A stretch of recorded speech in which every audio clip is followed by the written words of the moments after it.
Bangladesh leading, gives a bit more confidence when you're heading into the game? Yeah, no, it was a great game of cricket. Again, a good advertisement for one-day cricket and some of the lesser nations. So, yeah, it gives us confidence knowing that it's a one-day game and anything can happen. So, I think Bangladesh played a fantastic game, came back strong at the end to win it.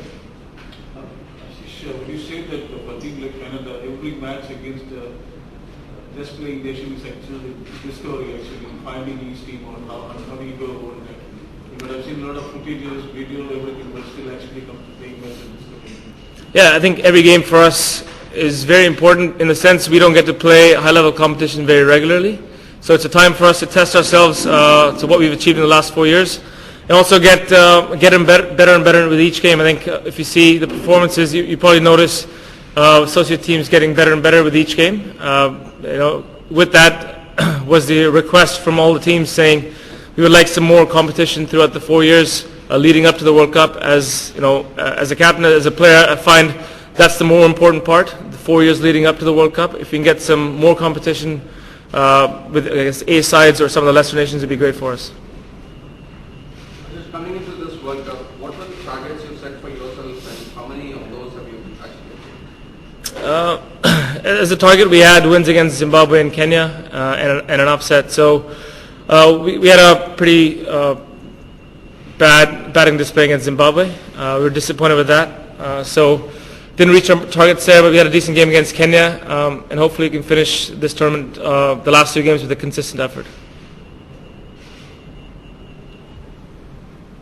Does it give you, are you little more confident probably that Victoria is missing the game? Is that also, you think about the fact that you have a bit of more advantage?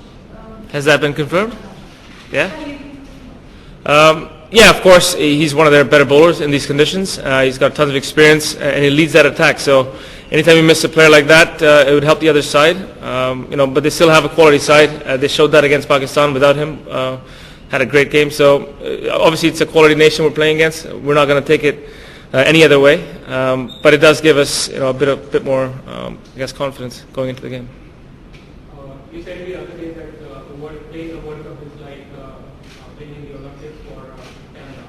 So are you implying that since you're not going to be, or maybe you may not be part of the next World Cup, countries like the subcontinent should not be part of, say, the Winter Olympics where they would win many medals? Yeah, exactly. I think it's a very similar situation. What I meant was, if you look at the World Cup as Soccer Olympics, it is about upsets. It's about a bit of color, having different countries, players you might not know about around the world, and players achieving their dreams, reaching their potential, training hard, and coming on the world stage.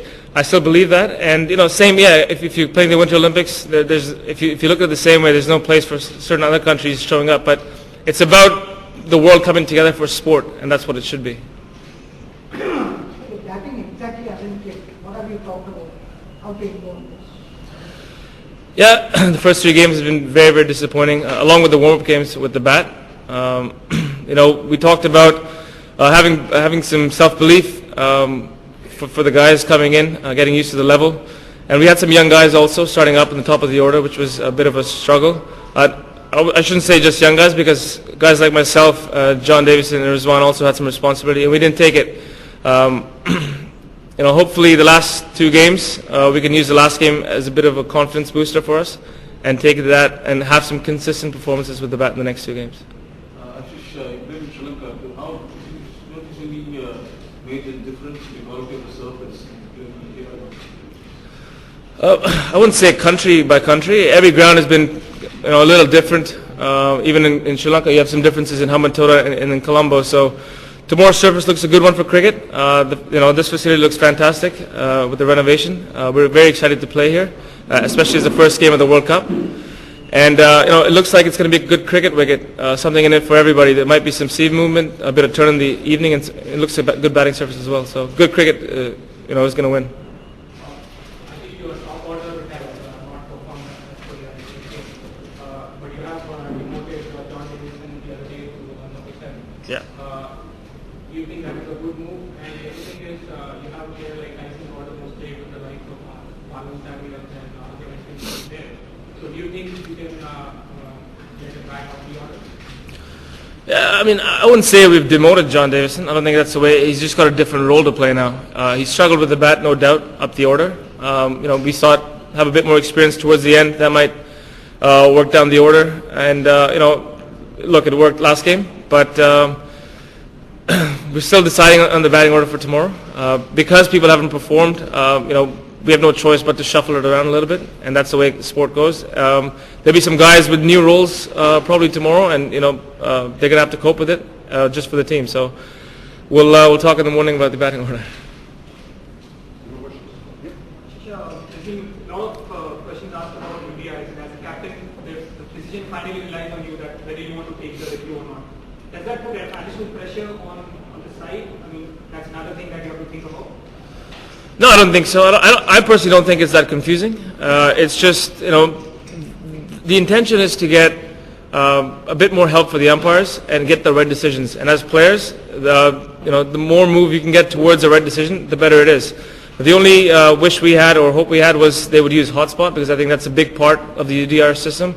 And half the decisions would be based on that. So if they had that, it would just add some quality to the whole system.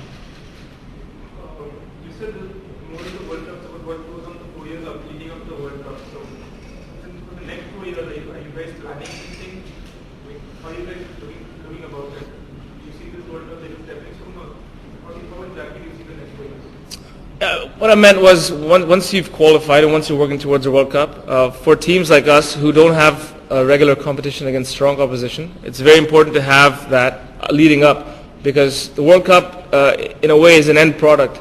It's more about the process leading up to it, where you actually hone the skills and get the experience. So when you come here, you're already up to that level. What we have planned is, I'm not sure exactly what the tours are planned, but what we're asking for is a bit more help from the ICC and support from home boards around the world to help with quality oppositions, at least A-side tours or a couple of one-dayers against the good sides, which will help us a long way when we get to this sort of ICC tournament. It goes a long way for us. The ICC said the next T20 World Cup is 16 teams. Will there be a complete shift in approach of cricketers in Canada? Yeah, see, it's tricky for us because it's going to mean no 50 over World Cup, and obviously since there's a lack of Test cricket in these countries, there will be a shift of 2020 to 2020 by the players. But we have an Intercontinental Cup, which is a 4-day comp amongst the leading associates, and one day against some of the other sides. So that's why we requested to get a heavier schedule against the A sides for 50 over, so we don't lose that in the countries.